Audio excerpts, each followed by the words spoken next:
Hello friends, मेरे channel पर आपका बहुत बहुत स्वागत है। दोस्तों, मेरे चैनल को अगर आपने सब्सक्राइब नहीं किया तो कृपया सब्सक्राइब करें और मेरी ये नई वीडियो आपके सामने है, इसे देखें।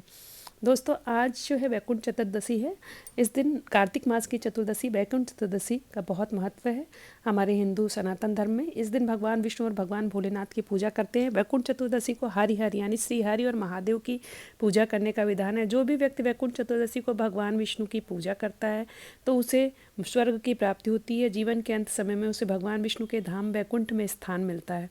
शास्त्रों में बताया गया कि वैकुंठ चतुर्दशी के दिन भगवान विष्णु और शिव की पूजा एक साथ की जाती है। इसे हरिहर मिलन का दिन भी कहा जाता है। इस दिन भगवान शिव को तुलसी पत्र अर्पित किया जाता है। ऐसा करने से माता लक्ष्मी भक्तों पर प्रसन्न होती हैं। साथ ही इस दिन भगवान विष्णु को बेल पत्र जरूर अर्पित करना चाहिए।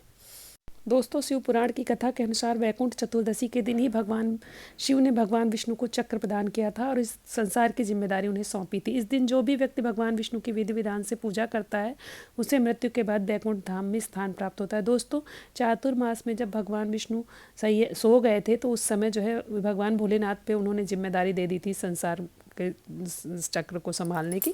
लेकिन फिर उसके बाद जब एकादशी को देव उठने एकादशी को जब भगवान जागे हैं, देव जागे हैं, विष्णु भगवान विष्णु अपनी योग निद्रा से जागे हैं तो उन्होंने फिर उनको भी शिव जी ने इस संसार की जिम्मेदारी सौंप दी। तो इसलिए इस वैकुंठ चतुर्दशी को दिन को हरिहर मिलन भी कहा जाता है। दोस्तों, हिंदू धर्म ग्रंथों के अनुसार एक बार जब भगवान विष्णु योग निद्रा से जागे तो वो भोलेनाथ की पूजा करने के लिए काशी पहुंचे। गंगा में स्नान करने के बाद उनके मन में शिव जी को 1000 स्वर्ण कमल पुष्प कर अर्पित करने की इच्छा उत्पन्न हुई। पूजा के दौरान भगवान विष्णु ने पाया कि एक फूल की संख्या कम थी। कहा जाता है कि इस पुष्प को भगवान शिव विष्णु जी की भक्ति की परीक्षा लेने के लिए छिपा दिया था। तब भगवान विष्णु ने वह कमल का पुष्प नहीं मिला तो अपनी आंखों को भोलेनाथ को भेंट करने की सोची, क्योंकि नारायण की आंखों में कमल नयन भी कहा जाता है। जैसे ही भगवान विष्णु ने अपनी आंख चढ़ाने ही वाले थे वैसे ही भगवान शिव प्रकट हो गए और उन्हें ऐसा करने से रोक दिया। अपने प्रति श्री हरि का प्रेम देख भोले बाबा बहुत प्रसन्न हुए। उसके पश्चात भगवान शिव ने उन्हें सुदर्शन चक्र प्रदान किया और कहा कि जो भक्त इस पवित्र दिन भगवान विष्णु की पूजा करेगा वो सीधे ही उनके निवास स्थान में यानी बैकुंठ धाम जाएगा। तभी से बैकुंठ चतुर्दशी को बड़ी श्रद्धा के साथ मनाया जाता है। इस दिन दीपदान का बहुत महत्व है। दोस्तों, उसके दूसरे दिन ही कार्तिक पूर्णिमा होती है तो लोग गंगा के किनारे जाके और भगवान की विष्णु की पूजा करते हैं, श्री हरि को दीपदान करते हैं, श्री विष्णु को दीपदान करते हैं और साथ ही भोलेनाथ की भी पूजा करते हैं, उनके मंत्रों का भी जाप करते हैं। कार्तिक जो लोग तुलसी विवाह एकादशी के दिन नहीं कर पाते वो द्वादशी के दिन या फिर कार्तिक पूर्णिमा के दिन भी करते हैं। तो इस दिन तुलसी पूजा का भी विशेष महत्व है। पूरे कार्तिक मास में तुलसी का पूजा किया जाता है और इस दिन तुलसी जी की विदाई करी जाती है। तो जिन लोगों ने पूरे महीने विवाह का कार्यक्रम नहीं किया या तुलसी को दीपदान नहीं किया वो इस दिन आखिरी दिन भी तुलसी जी की पूजा करते हैं और उनके आगे प्रार्थना करते हैं अपने घर की सुख शांति और समृद्धि के लिए और दीपदान करते हैं। गंगा के किनारे भी लोग रहते हैं, वहाँ जाकर भी पूजा पाठ करते हैं और गंगा के किनारे भी दीपदान करते हैं। गंगा के किनारे अगर हम नहीं जा सकते तो घर में भी हम एक परात में गंगा जल आदि रखकर और उसमें दीपदान करते हैं और दीप उसके चारों तरफ जैसे गंगा के किनारे हम दीपक रखते हैं उस तरह उस परात के चारों तरफ दीपक रख देते हैं और साथ ही जो हम गंगा जल डाल के जल भरते हैं किसी भी पात्र में तो उस पात्र में हम दीपदान करते हैं। लेकिन वो दीपदान जो गंगा में किया जाता है वो हमें पत्ते पे रख के करना चाहिए, दीपक में नहीं, मिट्टी के दीपक में नहीं। तो फिर हम उसे घर में ही अगर करते हैं तो कोई भी पत्ते तोड़ लाते हैं या दोने होते हैं तो उनमें दीपक रख के और वो दीपदान करते हैं। इस तरह से हम इस कार्तिक पूर्णिमा और वैकुंठ चतुर्दशी का त्यौहार मनाते हैं। ये बहुत ही महत्वपूर्ण दिन है और कार्तिक मास का पूर्णिमा के दिन से समाप्ति होती है। तो इस पूरे महीने अगर हमने नहीं भी किया तो इस दिन सुबह उठकर गंगा स्नान करें।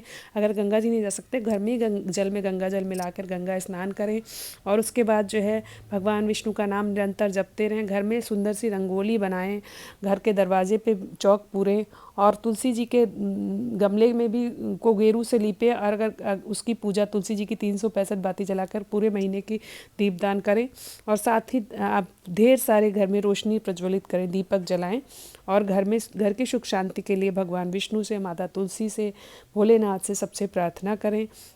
ऐसा करने से भगवान प्रसन्न होते हैं और उसके साथ ही हमारे जीवन में भी खुशियाँ आती हैं, क्योंकि हम भगवान का जब हम स्मरण करते हैं तो भगवान ज़रूर हमारी हर तरह से सुरक्षा करते हैं और भगवान हम सही रास्ते पे चलाते हैं।